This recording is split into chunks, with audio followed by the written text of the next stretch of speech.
Hello, hello, hello. Welcome everybody to Lead, Grow, Deepen. I am your host, Shannon Carroll Washington. It is so good to see you guys. I feel like it's such a treat that I have been able to see you not only Monday, Tuesday, but today, hump day. It's Wednesday, and I am so happy that you guys are joining us from all over the place. I will say I see a lot of Atlanta in the house. Our guest today is also in Georgia, so if you're in Atlanta, you know that it's raining. So if our tech goes out today, Josue is standing by in the studio to help us get through this. So bear with us if we do have any tech issues. But yes, we are in our series, Journey to Freedom, a Juneteenth Conversation. This is our third conversation today. We have two more. Like I said, this QR code will get you to all the details and you can share this with everyone. If you have been joining us all week, you've seen them, share the videos. If you haven't, you can go to our YouTube page and go to the live tab and be able to see all the past recordings of the sessions, plus go back into the archives and see some of our great conversations that we had in the past. If you have never seen Lead, Grow, Deepen, we are a diversity series. We are a video conversation series with a lot of great guests. Lead, Grow, Deepen is for leading with inclusion, growing diverse representation, and deepening our partnerships through diversity, equity, and inclusion. How do we do that? We get to work for ISS Guggenheimer. It is a company of belonging. It's a company that you get to be you get to be who you are, be what you want to become, and be a part of something bigger. And how does this manifest? How is this supported? Our ERGs. Yes, we have some brand new ERGs, as you see, generations in age. We don't even have a logo for that because it's that new. It is a baby ERG, but if you are a part of our organization and are not connected with our ERGs, please scan this QR code and get connected. There's some really great resources, really great events that are happening. Today, the Valor organization is starting their fundraiser to support veterans, so hiring our heroes. They're doing donations in a lot of our spaces. So if you want more information, you're a part of ISS, please go on the Pulse and find out how you can get involved. Also coming up, it's Pride Month. So on the 22nd, we have a really awesome webinar that's happening, Pride and Protest in 3 Stories. Again, all this information is on the Pulse. There's a lot of great events happening. This is very small text. So to get the most up-to-date information on all of this, scan this QR code, get connected with our ERGs, and come into some really great events. So without any further ado, let's get into today's event. This is our guest for the day, Dr. Veronica Womack. She is an incredible author, researcher, just all around awesome person. First and foremost, I got the honor of meeting her in person at a conference. But let me read this short bio to see if I can even scratch the edge of who she is. But in 2017, she founded the U.S. Department of Agriculture's research grant, Black Farmer Network in Milledgeville, Georgia. They have their site, blackfarmersnetwork.com, that launched a year later.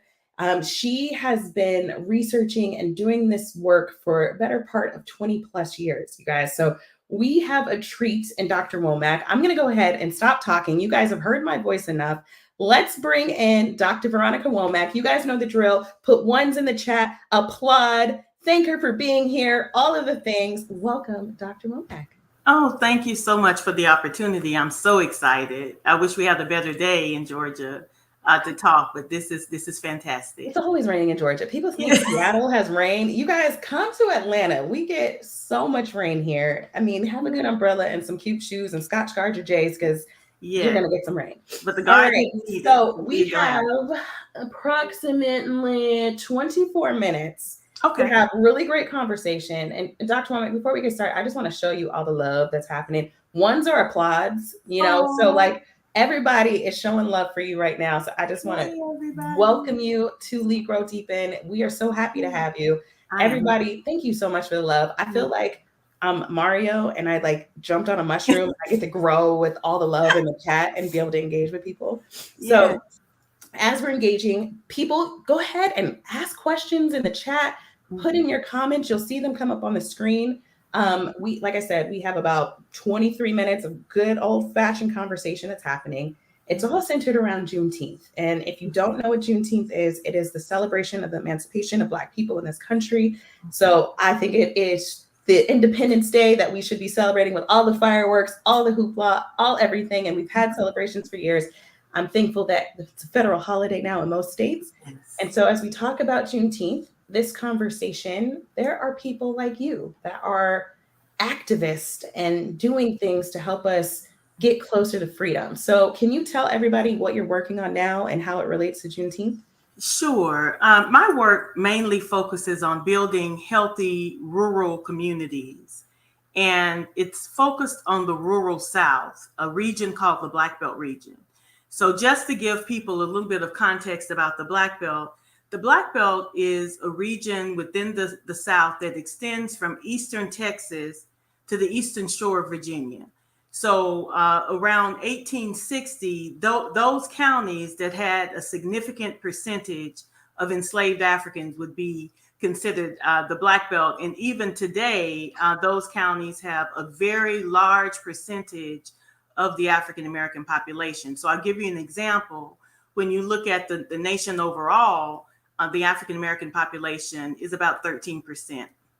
But in some of these counties, that population can be 70%, 80%. I'm in a Black Belt county right now that's roughly 45% African American. So there's a very distinctive history within these communities that's grounded in agriculture and grounded in Black heritage. And so my work is about taking the assets of those communities, because oftentimes researchers look at these communities and they see the deficits.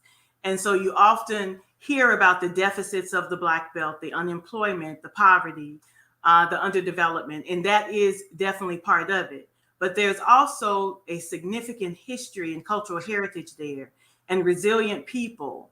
And so my work is about utilizing the assets and the resources that we have there to grow the economy. And so for me, freedom means economic freedom. So that's the kind of work that I'm trying to do, to use the cultural heritage of this region, the uniqueness and distinctiveness of the foodways, of the cultural heritage sites. This region had a lot of battlegrounds for human and civil rights.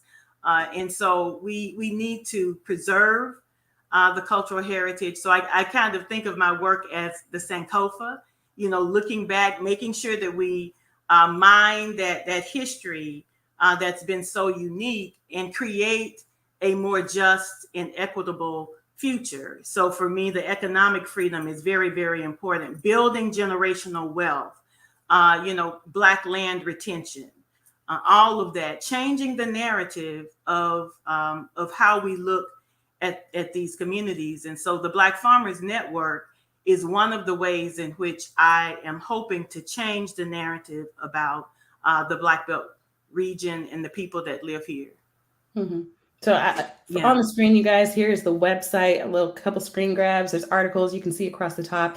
They do farm tips, education, resources, all the things. I'm curious because you dropped a couple gems in there. I mean, I'm debating where we should take this conversation, because I was like, ooh, we could talk about the history and just, the fact that 70 to 80% concentration of population there. Mm-hmm. And a lot of these counties are basically not unheard of. People have never heard of them. Yes. They are out there. People are like, oh, they're out there. Like, what are some of the important assets that you mentioned that, what are you trying to put and bring awareness of? Okay. So the Black Belt region has an enormous amount of land. So for a very long period of time, this region was agriculturally based and agriculturally driven. And so we have a lot of land here, a lot of natural amenities within the region that I think that we could use to draw people here in a tourism industry. So what I would like to do is take the assets that we have and help people figure out, based on their individual community, what approach do we need to take in order to develop an economic development strategy that highlights our assets, mm-hmm. but also acknowledges the unique history of the Black people that live there, and then create generational wealth for the next generation. Part of the challenge here is that we have what's called brain drain.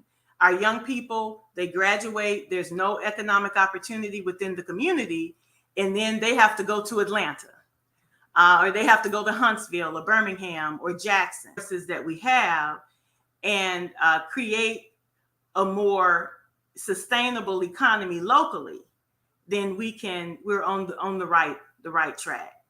And so that's what we're trying to do with Black Farmers Network. Let me just say this: African American people, after emancipation, we went to business acquiring land.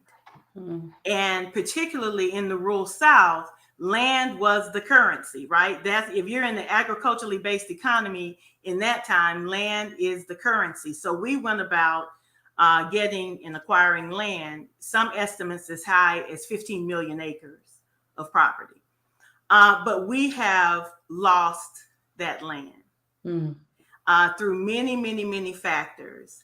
Discriminatory practices, migration to other regions, and, poor agricultural practices. There's a whole host of reasons, but we have a small percentage of land left that I think is very important for us to hold on to and use that to build our communities. So in some of these communities in the Black Belt, there are farmers who are on ancestral land that have been there for many generations. The last story highlighted on Black Farmers Network is a Gullah Geechee farmer, Mr. Rayford, whose family acquired that property in the 1870s, and they still have it. So how can we create opportunities to drive people to his farm, to hear the history, the stories, see the kinds of food that he is have on this farm, and then the cuisine that's come out of it. So it's about using what we have to move toward economic freedom. Yes, I hear the thunder, but yeah, we that's what my hope and goal is.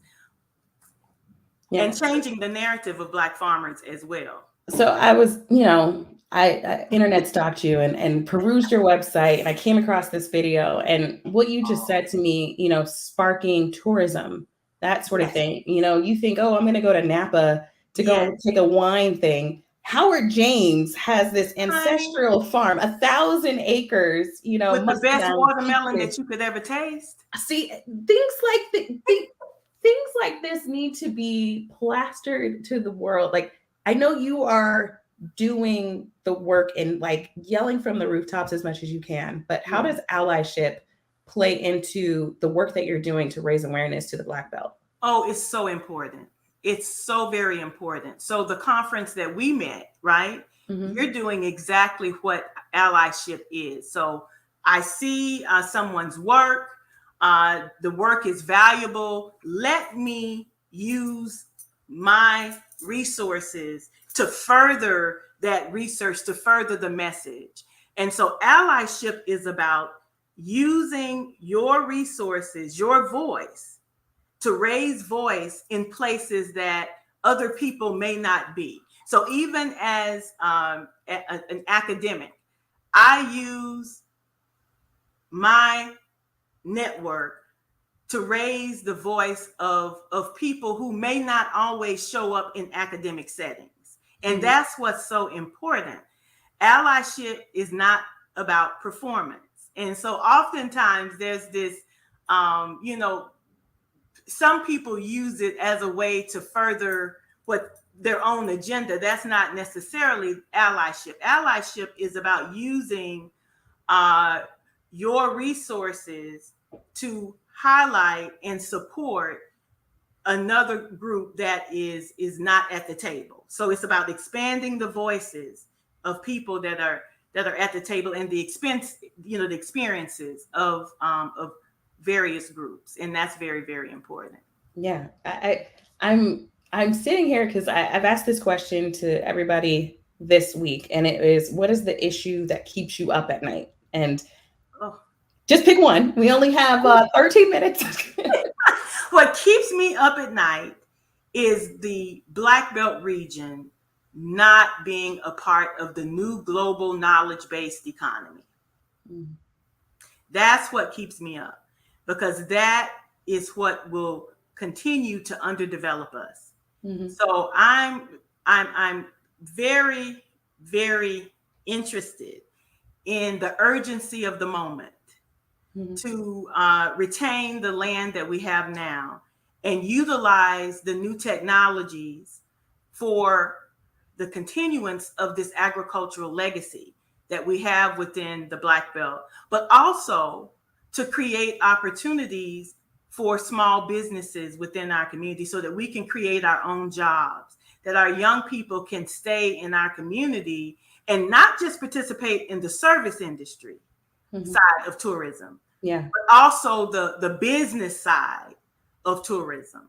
Mm-hmm. And so that's what keeps me up at night, is that as these decisions are being made about who's going to play a vital role in this new global economy, that we don't get left behind, that we are at the table to help make the decision, and that we can be the chefs and have the restaurants and partner with corporate organizations like yourself, that we are major players. And so I think that's an important piece of it. We have been in some ways written out of agricultural history in the country. And so that lends itself to misinformation and disinformation about what our place used to be and what it could be. So a lot of the technologies of the past that we contributed to agriculture, people don't really know the whole story of African Americans in agriculture. And so that's what keeps me up at night, is we need to be connected to this global economy, but we also need to go back and bring that knowledge forward so that we can continue the cultural heritage of this place. Yeah. You guys, if you have questions for Dr. Womack, go ahead and put them in the chat. As you were talking, it reminded me of our Juneteenth conversation.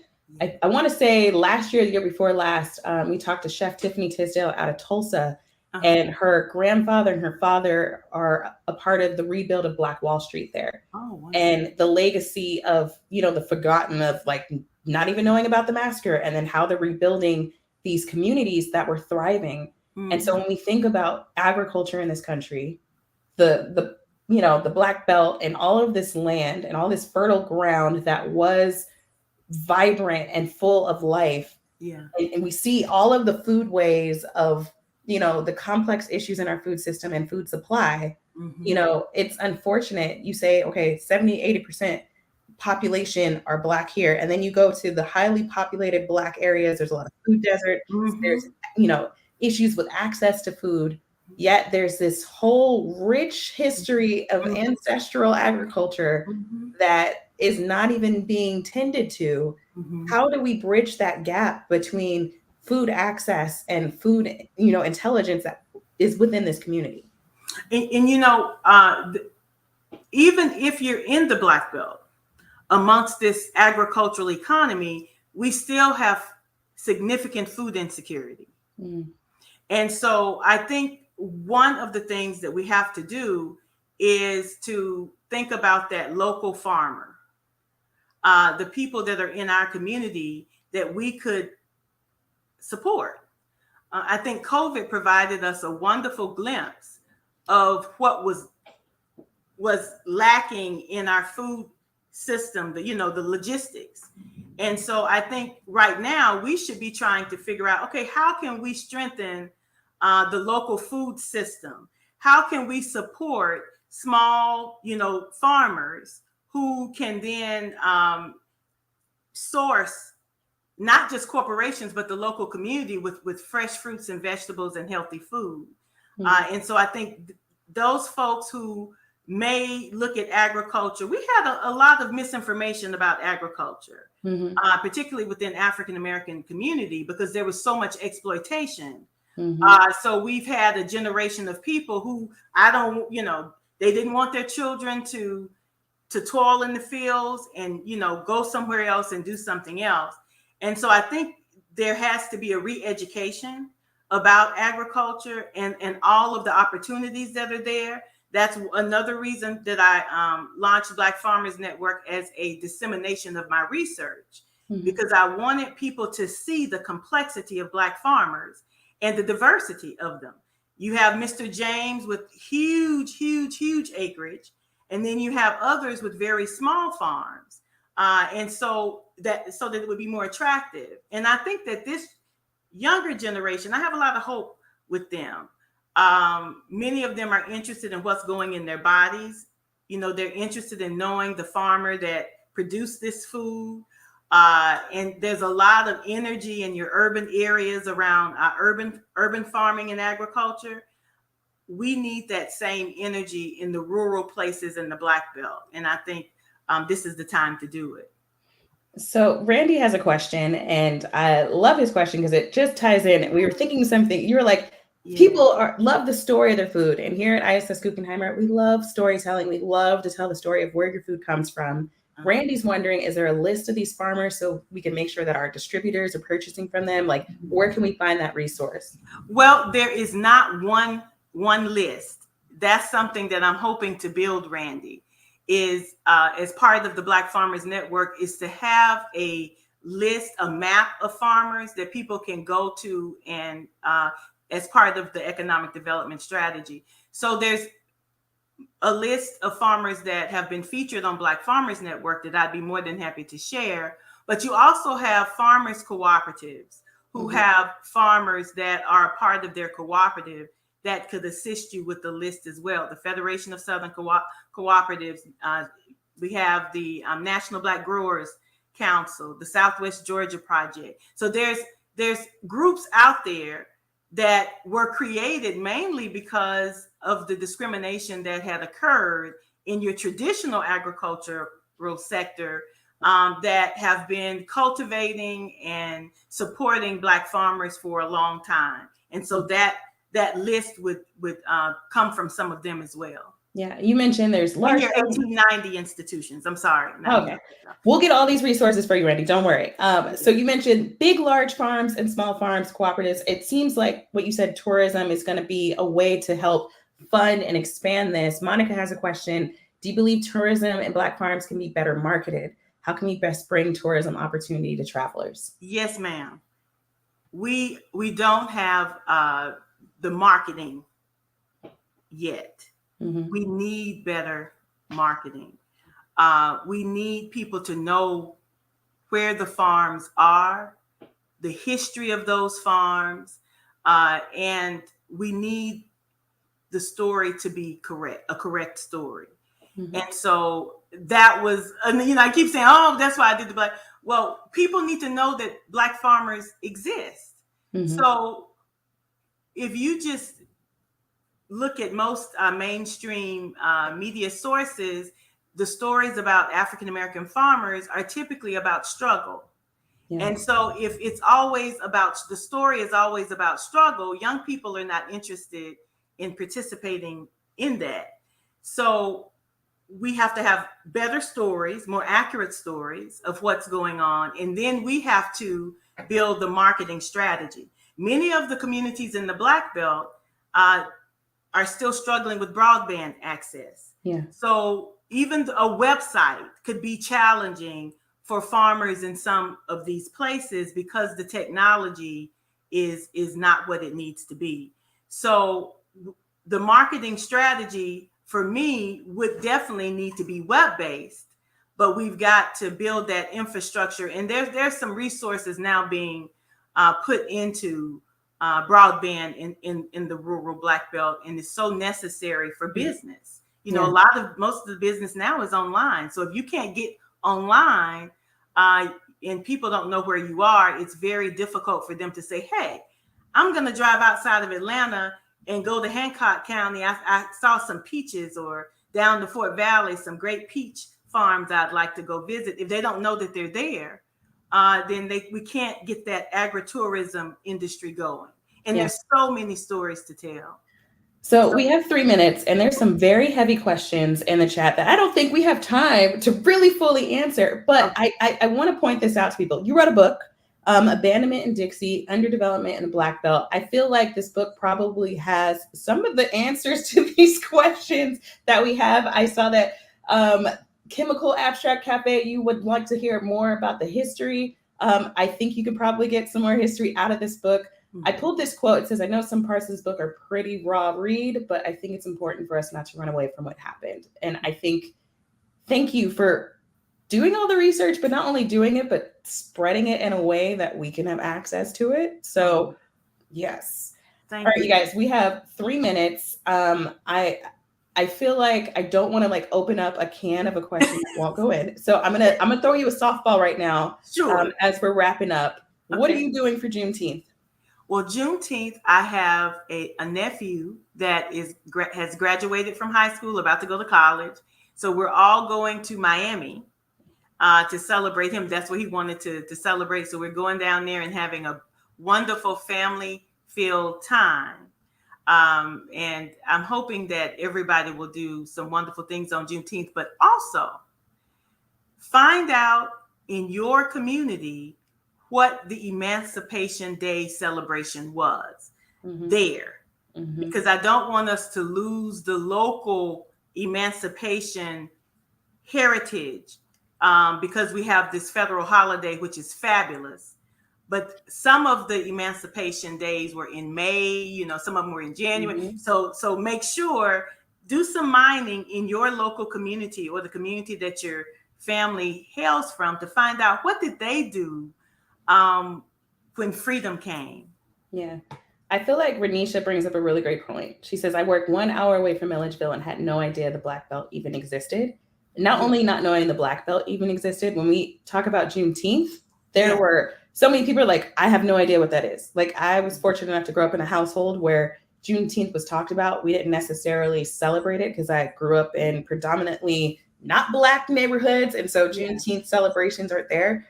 I'm excited this year. I live in Mableton, Georgia. And so Legion Park, all you guys in Atlanta, come on out on Monday. We're going to have a party out there. So if you are interested in celebrating Juneteenth, read about it. Learn more about it. Visit an African-American museum. Food is what we do. We are food people. Eat some good food. I mean, most Juneteenth celebrations were centered around food, and they had the theme where the food was red.